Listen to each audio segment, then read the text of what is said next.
우리가 은혜라는 말을 쓰죠. 그런데 이제 그 은혜할 때 은자를 한자로 풀이해 본다면 원래 한자는 이렇게 뜻이 풀이가 될 수 있어요. 그림의 형상을 가지고. 그래서 이제 은혜 은자는 그 입구자, 네모 입구자가 있잖아요. 이 입구자가 이제 이부자리를 상징하는 거죠. 그리고 그 가운데에 이제 큰 대자가 그려 있습니다. 이 큰 대자는 사람의 모습이기도 한데 아기가 그 이부자리에 이렇게 누워있는 그러한 것을 그린 것이죠. 그리고 그 밑에는 마음 심자, 이게 은혜 은자인데 이것이 아기를 이부자리에 이렇게 눕혀놓고 그 아기를 진자리 마른 자리 갈아주고 또 돌보는 그 어머니의 마음, 이게 은자라는 것입니다. 그래서 우리가 은혜 그럴 때는 부모님의 은혜를 참 많이 생각하죠. 물론 우리는 은혜할 때 먼저 하나님의 은혜를 생각하고 그리고 또한 부모님의 은혜를 생각합니다. 은혜라는 것 자체는 무슨 대가를 바라는 게 아니라 그냥 주는 것이죠. 아낌없이 공짜로 주는 그런 것을 은혜라고 하는 것인데, 그래서 우리가 이 부모님이 우리에게 베푸시는 이 은혜, 이건 참 귀한 것이죠. 제가 토요일 새벽에도 말씀을 드렸지만 우리 아들이 이제 휴가를 나왔다가 처음 휴가를 나왔는데 다시 이제 돌아가면서 편지 하나를 이렇게 남겼습니다. 아마 군대에서 그렇게 하라고 시키는 것 같긴 해요. 근데 그 편지가 100가지 감사를 쓰는 것인데 그거를 읽고 또 읽고 그럽니다. 참 감사해요. 그거를 쓰면서 100개를 생각해내면서 부모님의 은혜를 생각하면서 자기 평생을 돌이키면서 써내려갔을 때의 그 모습이 갸륵하기도 하고 기특하기도 해서 감동이 되고 해서 또 내용도 감동이 되고 하니까 자꾸 읽게 됩니다. 그래서 그거를 또 어머님께도 보여드리고 그러기도 했는데 이 부모님의 은혜를 우리가 이렇게 한번 손꼽아 볼 필요가 있습니다. 부모님이 나에게 어떤 은혜를 베풀어 주셨을까? 우리 하나님의 은혜도 우리가 자꾸 기억해야 되잖아요. 받은 복을 세워보고 그리고 한 주간도 그 은혜를 자꾸 생각하는 사람들은 하나님 앞에 감사하고 그러는 거죠. 그런 삶이 참 소중한 삶인데 아마 우리가 부모님의 은혜를 깊이 생각해 본다면 100가지보다 훨씬 더 넘치도록 많을 것입니다. 그래서 부모님의 은혜는 가히 없어라 끝이 없다 하는 것입니다. 부모님께서 우리에게 베푸신 그런 은혜는 끝이 없는데 짧은 시간이지만 우리가 부모님의 은혜를 한번 다 공통적인 것들을 회상해 보면 좋겠어요. 부모님의 은혜가 무엇이겠습니까? 먼저 우리가 세상에 태어나기 전부터 부모님은 우리에게 은혜를 베푸셨습니다. 태중에서 잉태를 한 후 태중에서 우리를 품으셨잖아요. 그리고 행여나 다칠까 그래서 몸조심하고 그 태중에 있는 우리를 지켜주신 것이죠. 여기서부터 부모님의 은혜는 시작됩니다. 그리고 또 낳으실 때는 어떻습니까? 그 고통이 굉장히 심하잖아요. 그래도 우리를 낳기 위해서 그 고통을 참으시고 낳을 때 고통 다 잊으시고 그리고 기뻐하신 그 크신 그 어머님의 은혜, 물론 아버지도 곁에서 함께 지켜보는 거죠. 그래서 그러한 은혜를 우리가 생각할 수 있습니다. 그리고 우리가 태어난 후에는 그 다음부터는 어떻게 합니까? 그야말로 노래처럼 진자리, 마른 자리 갈아주시고 그래서 습진 안 생기게 계속 또 갈아주고 그렇게 또 하시는 거죠. 저희 집에도 이렇게 이제 자식을 낳았을 때 첫 딸을 낳았을 때 아기들은 울잖아요. 자기 필요한 게 있어서 울겠죠. 배고파서 울고 뭐가 어디가 아파서 울고 이제 우는 거죠. 근데 울면 저하고 조금 차이가 있어요. 저는 울어도 조금 내버려 두자. 약간은. 그래서 아이가 반응하는 시간 동안 뭔가 기다리고 인내심을 키워야 된다. 나름 제가 맞는 말이 아닐 수도 있어요. 근데 저는 이제 그런 생각을 가지고 좀 뜸을 들이는 것이 옳지 않냐 이렇게 생각을 했는데, 제 아내는 애가 울면 자다가도 벌떡 일어나서 그 애를 바로 이제 안아주는 거죠. 그래서 울 틈이 없을 정도로 그렇게 돌보는 것. 그게 아마 아버지와 엄마의 차이 같은데, 아마 여러분들도 그렇게 했죠. 안쓰러우니까. 아기가 울면 엄마의 마음, 부모의 마음은 참 안쓰러운 것이죠. 또 이제 부모님은 우리를 먹이시고 또 입히시고 그렇지 않습니까? 또 먹이실 때 보면 좋은 것은 자기가 먹고 나쁜 것 자식에게 주는 어머니나 아버지는 없겠죠. 다 자기는 쓴 거 먹고 영양가 없는 거 먹고, 자식에게는 그래도 가장 좋은 것 골라서 마치 맛있는 것을 주는 것이 이제 부모님의 그 은혜죠. 그리고 또 손발이 다닳도록 씻어주시죠. 이렇게 깨끗하게 씻어주고, 또 부모님이 그렇게 해주신 것입니다. 지금 우리가 뭐 스스로 목욕하고 살아가지만 어릴 때 다 그렇게 씻어준 것입니다. 여기 있는 그 누구도 예외 없이 부모님이 그렇게 씻어주신 것이죠. 그리고 이제 커서 이 집 밖을 떠날 때 부모님이 제일 걱정하죠. 먼 길 갈 때 행여나 뭐 군대 가면 어떻습니까? 그냥 노심초사 안전하게, 뭐 늘 부모님은 그렇게 걱정하시죠. 그리고 행여나 자식에게 어떤 일이 있을 때 자식을 위해서라면 그 어떤 일도 서슴지 않고 하는 것이 부모님입니다. 여러분, 지금까지 살아오면서 우리가 기억을 못하고 또 눈치 못 챘지만 부모님은 그렇게 하신 거예요. 모든 것을 다 아낌없이 그렇게 하신 것이죠. 그리고 이제 나이가 들어서 머리가 희끗희끗해져도 부모님은 어떠십니까? 끝까지 사랑해 주시는 거예요. 끝까지 불쌍히 여겨주시는 것이죠. 저희 어머님이 이제 80을 넘으신 그런 어머님이신데, 찾아뵐 때마다 저도 이제 60을 바라보고 있잖아요. 좀 시간이 있지만. 그런데 저를 보면 늘 그렇게 걱정을 해요. 김 목사, 내가 원하는 건 다른 게 아니야. 건강이야. 뭐 딱 한 가지 그것만 말씀하시죠. 그래서 이 나이가 돼도 부모님은 끝까지 그렇게 걱정하고 사랑해 주시는 것입니다. 부모님의 그 은혜를 뭐 말로 다 표현할 수 있겠습니까? 부모님의 은혜는 그야말로 가히 없고 끝이 없는 것입니다. 이런 귀한 부모님들을 우리는 어떻게 대하고 있느냐 하는 것입니다. 부모님은 원래 사랑하는 거야. 내리사랑이지. 그러므로 우리도 우리 자식 낳아서 똑같이 자식 그렇게 사랑하면 되는 거야. 이렇게 생각하는 것이 과연 옳은 것인가? 아니라는 것입니다.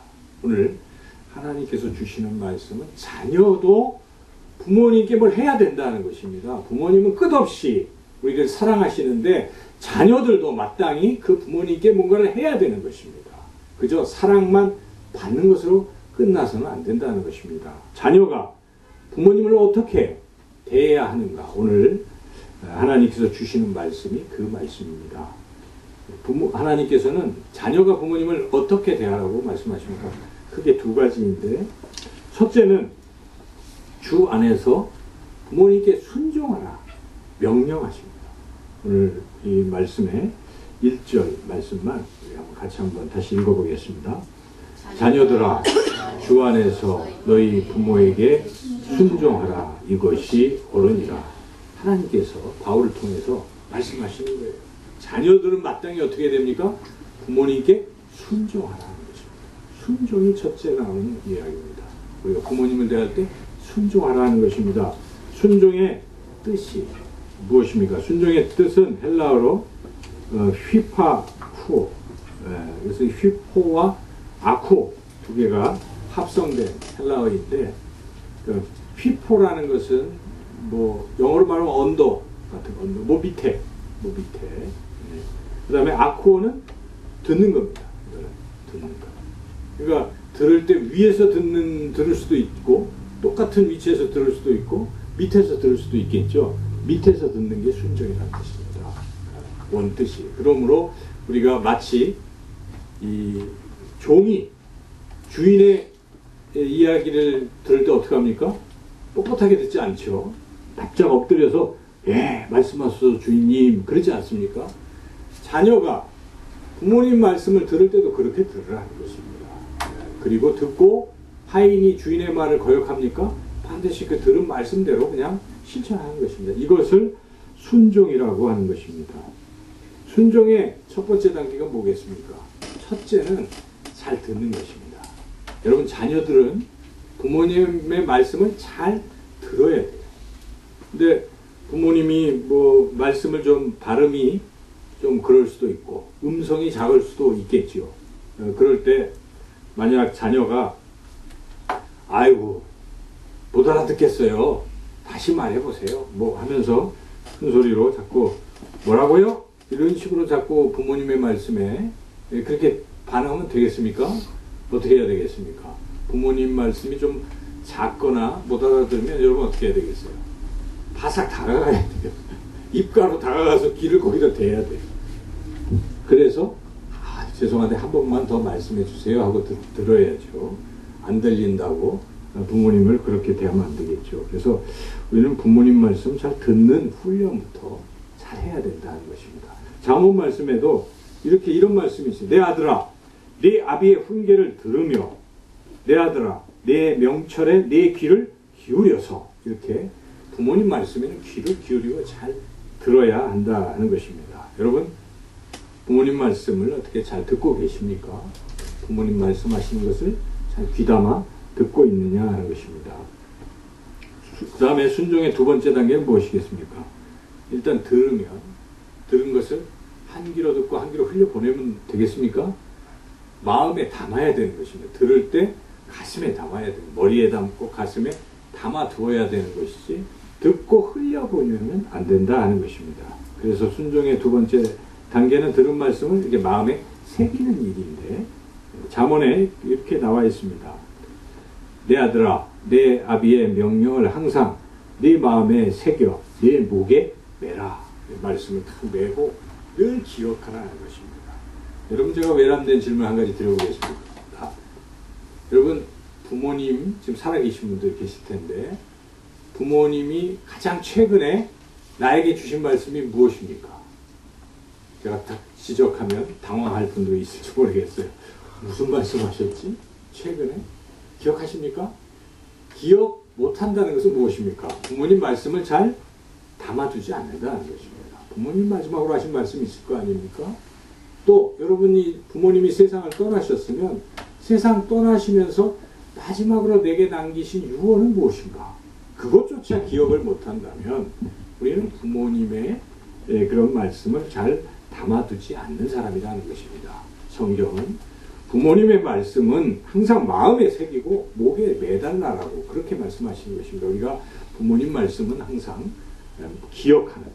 그래서 여러분들 뭐 어디 회의 같은 데 가고 자기한테 큰 도움이 된다 그러면은 막 노트 필기도 하고 그러잖아요. 열심히 적고. 근데 부모님 하시는 말씀 적어보신 적 있습니까?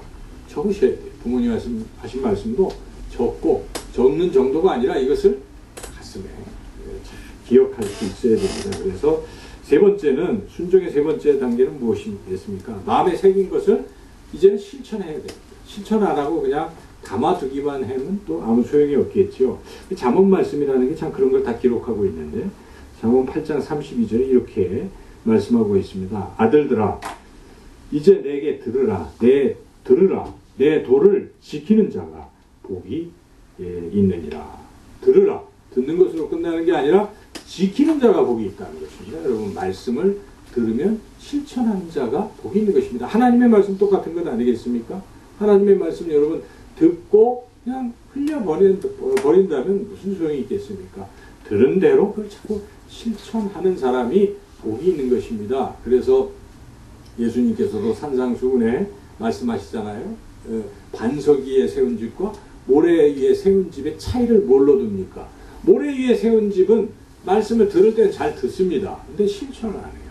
그렇지만 반석 위에 세운 집은 말씀을 듣고 준행하는 자라고 그렇게 예수님 말씀하십니다. 준행하는 자라야 어려움이 왔을 때 집이 무너지지 않습니다. 반석 위에 세운 집이 무너지지 않듯. 그러나 말씀을 듣고도 실천하지 아니하면 모래 위에 세운 집처럼 언젠가 환란이 오거나 유혹이 올 때 와르르 무너지는 것입니다. 안 되는 것입니다. 그래서 우리는 부모님의 말씀을 잘 새기고 실천해야 한다는 것입니다. 그런데 오늘 본문 말씀에서는 한 가지 단서가 있습니다. 그 단서가 무엇입니까? 주 안에서. 주 안에서는 또 무슨 뜻인가? 주 안에서는 주님의 뜻 안에서입니다. 그래서 주님의 부모님의 뜻과 주님의 뜻이 뭐 늘 일치할 수 있겠지만은 어떨 때는 이게 서로 안 맞을 수도 있다는 것입니다. 뭐 그런 경우가 드물겠지만 부모님은 항상 바른 길로 가게 말씀을 하시지 악한 것을 말씀하시겠습니까? 거의 불일치 하는 게 없어 보여도 그럴 수 있습니다. 예를 들면 신앙이 없는 부모님이 너 오늘부터 예수님 믿지 마. 네가 예수님 믿으니까 우리 집안이 풍비박산 났어. 오늘부터 교회 나가지 말고 이렇게 말씀을 하신다면 어떨까요? 아유, 부모님 말씀에 순종해야지 하고 모든 것을 다 그만두겠습니까? 그건 아니지 않습니까? 죄송하지만 그래도 내 신앙을 지켜야 되는 것이죠. 하나님이 첫째인 것입니다. 그런 뜻에서 여기 주님 안에서라는 단서가 있는 것입니다. 그러나 주님의 뜻과 위배되지만 않는다면 부모님 말씀은 100% 순종해야 한다는 것입니다. 만약 우리가 부모님 말씀에 자꾸 불순종하면 어떻게 될까요? 성경은 불순종하는 사람들에 대해서 어떻게 말씀하고 있습니까? 성경은 매우 준엄하게 말씀하고 있습니다. 신명기 21장부터 21장 18절부터 21절 하나님의 말씀을 제가 쭉 읽어볼 테니 들어보십시오. 사람에게 완악하고 패역한 아들이 있어 그의 아버지의 말이나 그 어머니의 말을 순종하지 아니하고 부모가 징계하여도 순종하지 아니하거든 그의 부모가 그를 끌고 성문에 이르러 그 성읍 장로들에게 나아가서 그 성읍 장로들에게 말하기를 우리의 이 자식은 완악하고 패역하여 우리 말을 듣지 아니하고 방탕하며 술에 잠긴 자라 하면 그 성읍의 모든 사람들이 그를 돌로 쳐 죽일지니 이같이 네가 너희 중에서 악을 제하라 그리하면 온 이스라엘이 듣고 두려워하리라. 이렇게 엄했어요. 신명기 말씀에 가나안 땅에 들어갈 2세대 지금 우리가 새벽기도 신명기 말씀 듣고 있는데 이렇게 준엄했습니다. 그래서 부모님 말씀 불순종하는 것은 결코 용납하지 않았다는 것입니다. 부모님을 하나님처럼 여겼던 것이죠. 그런데 오늘날 어떻습니까? 부모님 말씀을 어떻게 여기고 어떻게 듣고 있느냐 하는 것입니다. 오늘 이 세대는 어떠냐 하는 것입니다. 우리는 어때야 되겠습니까? 예수님을 믿는 우리 그리스도인들은 하나님의 말씀에 순종하는 사람들입니다. 그러므로 우리는 부모님 말씀에 주 안에서 100% 순종해야 될 줄로 믿습니다. 부모님께 불순종하는 경우에 성경은 어떠한 또 그 일들이 일어나는가도 예를 들어 말씀을 하고 있는데 여러분 잘 아시는 그 엘리 대제사장 엘리였잖아요. 사무엘 전에 이 엘리에게는 두 아들이 있었습니다. 홈리와 비느하스. 이 둘도 뭐 태생이 그렇으니까 제사장들이 된 거예요. 그런데 이 엘리가 잘해라 제사장직 잘해라 그런데 말을 안 듣는 것입니다. 그래서 자기 마음대로 가서 원래 제사장들이 제물을 받아서 먹고 사는 거니까 충분한 것인데도 불구하고 갈고리를 가지고 좋은 고기 생고기가 들어오면 하나님 것인데 자기가 갈고리로 긁어서 자기가 착복하는 거예요. 그리고 왔다 갔다 하다가 이 성막에서 시중드는 여성들도 있거든요. 그 여성들을 뭐 가늠하는 거예요. 아주 패역한 짓을 하는 것이. 오늘날도 예를 들어서 목회자가 교회의 돈을 뭐 그렇게 슬쩍 뭐 하고 또 음란한 짓을 하고 그럼 똑같은 것이잖아요. 홈리와. 뭐 그런 일들이 또 있다고 소문도 나고 그렇잖아요. 한국 교회가. 그런 패역한 짓을 하는 것이죠. 부모님은 엘리는 얼마나 가슴이 아프겠습니까? 하지 말라 얘기했겠죠. 그런데 듣지 않았던 것입니다. 그들의 운명이 어떻게 됐냐? 성경은 무엇이라고 증언하고 있습니다. 그들은 전쟁터에서 둘 다 죽어버렸다. 죽임을 당했다는 것입니다. 하나님은 그런 것을 그렇게 용납하지 않으신다는 것입니다. 그러나 반대로 부모님께 순종하는 하나님의 사람들도 많이 있습니다. 대표적인 예가 이삭 아니겠습니까? 이삭이 어땠습니까? 이삭은 아버지와 함께 아버지 아브라함이 하나님의 그 말씀에 따라서 이삭을 이제 제물로 바치라 이런 말씀 듣고 어떻게 했습니까? 이삭을 데리고 모리아산으로 갔는데 나이는 이삭은 지금 청년입니다. 아브라함은 거의 이제 뭐 할아버지예요. 누가 힘이 세겠습니까? 이삭이 힘이 훨씬 셉니다. 그런데 그럼에도 불구하고 아버지가 이제 칼을 들어서 그 이삭을 잡으려고 했을 때 이삭이 어떻게 했습니까? 왜 이러세요?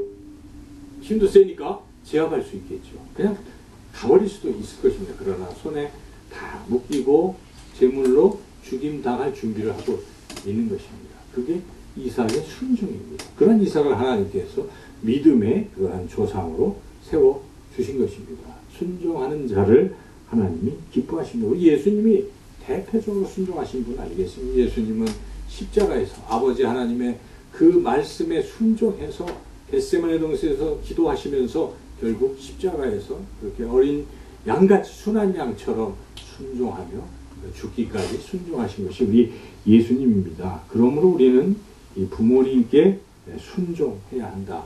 이 말씀을 잘 여러분 준행하시기를 축원합니다. 두 번째로 하나님께서는 우리가 부모님께 어떻게 하라고 말씀하십니까? 순종해야 되고 또 하나는 공경하라는 것입니다. 좀 다르죠. 순종과 공경은 다릅니다. 2절에 상반절까지 말씀을 읽겠습니다. 내 아버지와 어머니를 공경하라. 예, 두 번째는 이제 공경입니다. 공경의 뜻이 무엇입니까? 공경은 이제 티마오, 헬라어로 티마오라는 단어를 쓰는데, 그러니까 이제 아는 그대로 높이 평가한다, 존경한다, 예, 그런 뜻이죠. 반대말은 무엇이겠습니까? 업신여기는 거예요. 부모님을 업신여기는 자녀들도 있을 수 있다 하는 것입니다. 그래서 잠언 15장 20절에 미련한 자는 어미를 업신여기느니라. 자기가 뭐 좀 잘났다고 부모님을 업신여기는 사람들이 있어요. 한심한 사람들인 것이죠. 성경에 보면 아주 반대되는 사람입니다. 자기가 지금 뭐 사회적으로 지위가 좀 높다 하여 부모님 앞에서도 높은 지위를 행세하고 하는 그러한 어리석은 자들도 있을 수 있습니다. 또는 심지어는 부모님을 막 욕하는 사람들도 있어요. 저주하는 사람들.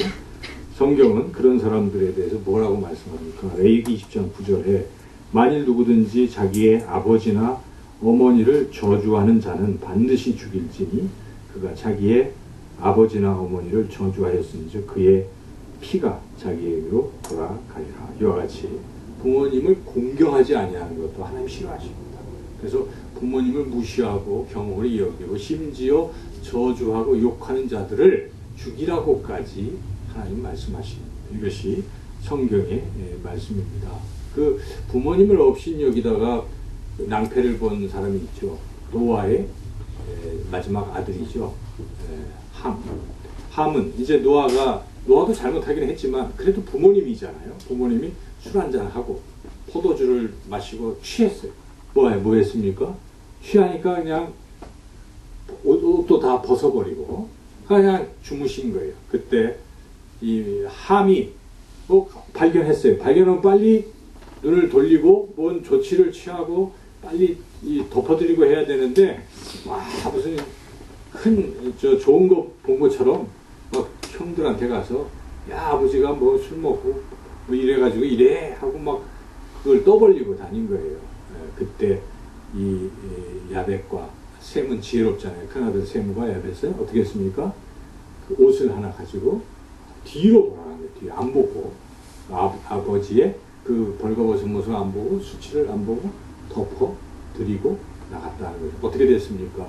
함은 저주를 받았다고 성경은 기록하고 있습니다. 그리고 셈이 이제 바로 이스라엘의 선조가 되는 것이죠. 셈과 야벳.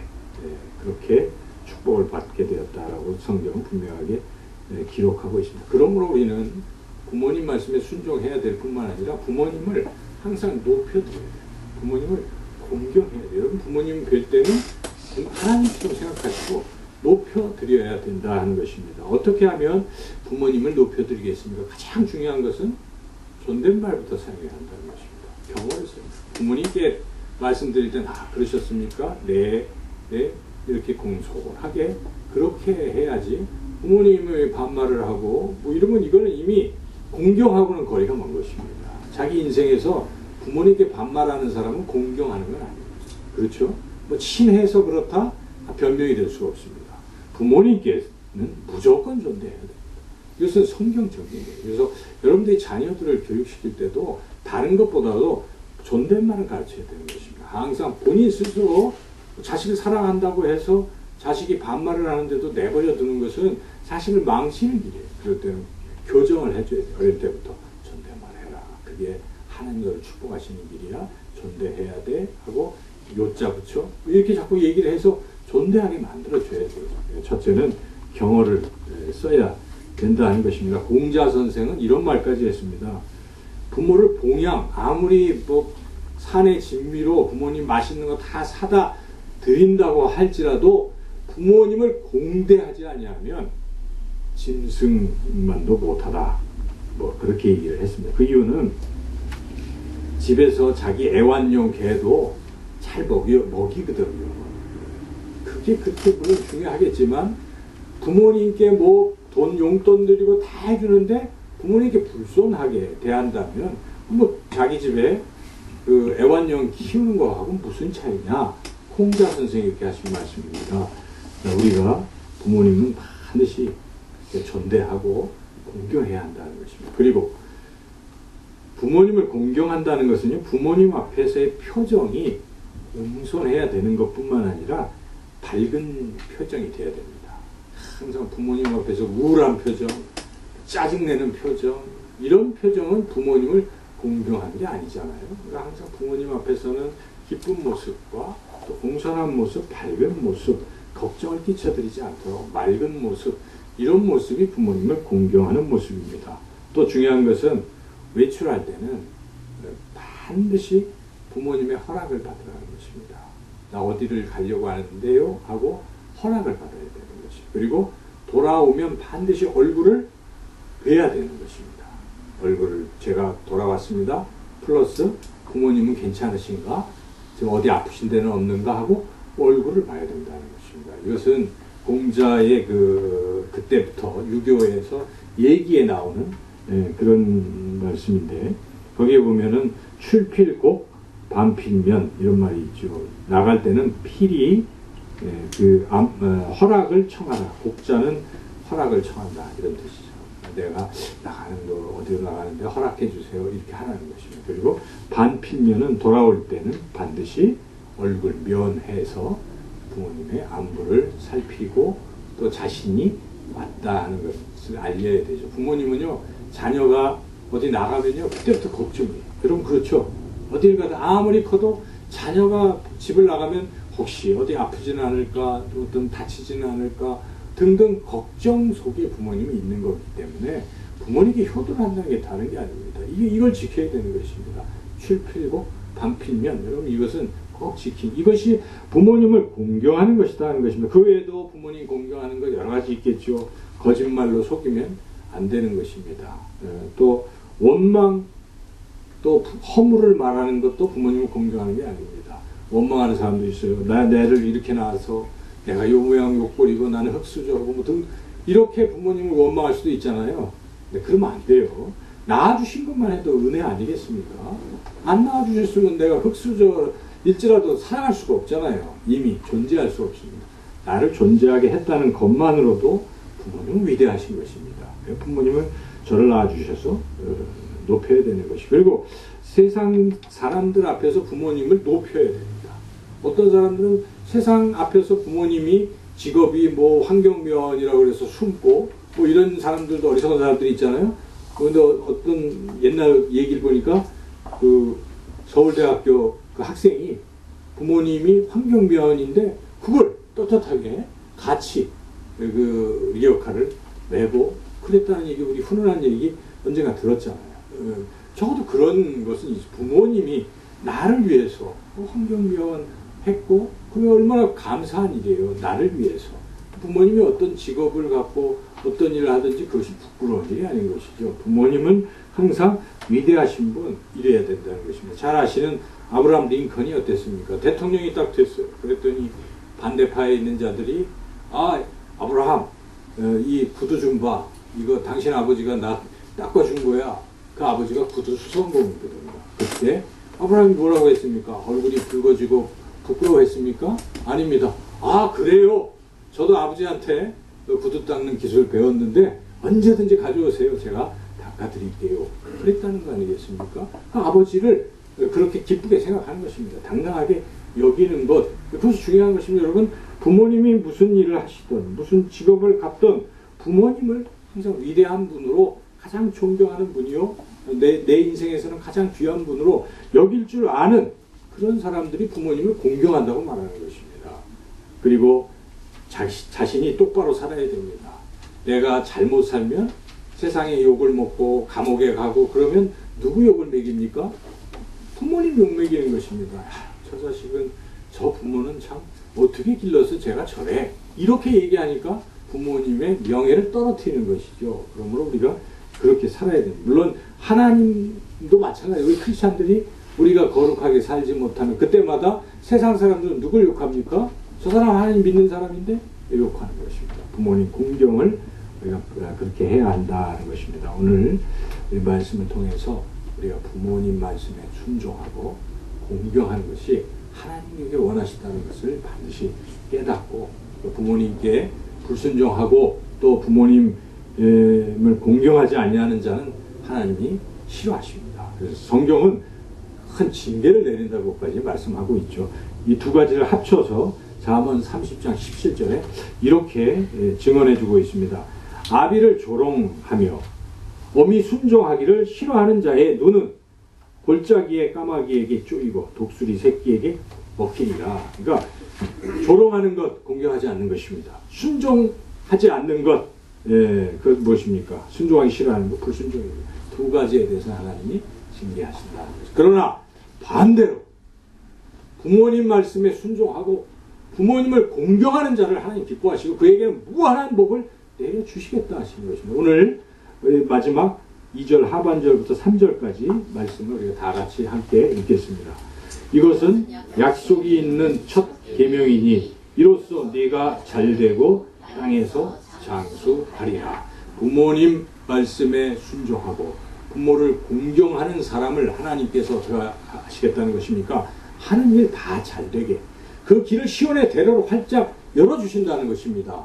그리고 오래오래 땅에서 길게 건강하게 장수하게 해주시겠다. 약속 있는 계명, 하나님의 약속입니다. 여러분, 이 말씀을 가슴 깊이 새기시고 부모님을 공경하고 부모님 말씀에 절대적으로 순종하시는 저와 여러분 모두가 되기를 주님의 이름으로 축원합니다.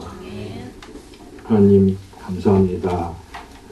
어버이 이 주일 또 어버이날 이날 하나님께서 우리에게 주시는 말씀, 늘 듣던 말씀인데 하나님 우리가 잊었습니다. 오늘 이 말씀을 가슴에 새기고 이후로부터 우리 부모님을 잘 공경하고 또 부모님 하시는 말씀 잘 듣고 순종하는 우리 모두가 되게 하여 주시고, 그래서 우리 영상에 특별히 젊은이들 부모님을 공경하고 순종하는 귀한 또 사람들 되어서 하나님이 약속하신 대로 이 땅에서도 잘 되고 또 하나님 형통케 되게 하여 주시기를 간절히 원하옵고 예수님의 이름으로 기도드리옵나이다.